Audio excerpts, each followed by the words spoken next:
പോണ്ടേ? വേണ്ട. ഞാനിന്ന് രാവിലെയും പറഞ്ഞിരുന്നതാണല്ലോ, പിന്നെന്താ ഇപ്പോഴൊരു മനംമാറ്റം? ഗംഗ ഇപ്പൊ പോണ്ട. അതെന്താ? അല്ലിക്ക് ആഭരണം എടുക്കാൻ ഞാൻ കൂടെ പോയാല്? വേണ്ടെന്ന് പറഞ്ഞില്ലേ? എന്താ എന്താ ഞാൻ കൂടെ പോയാല്? പോകണ്ട.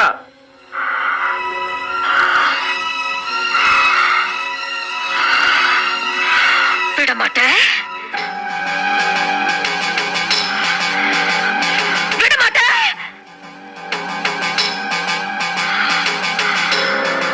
அப்ப நீ என்ன இங்கிருந்து எங்கேயும் போக விட மாட்ட? ஐயோ நாய, உனக்கு எவ்வளவு தைரியம் இருந்தா இப்பவும் என் கண் முன்னாடி வந்து நிப்ப? இன்னைக்கு துர்காஷ்டமி, உன்னை நான் கொன்னு ஓ ரத்தத்தை குடிச்சு ஓங்கார நடந்து விடுவேன்.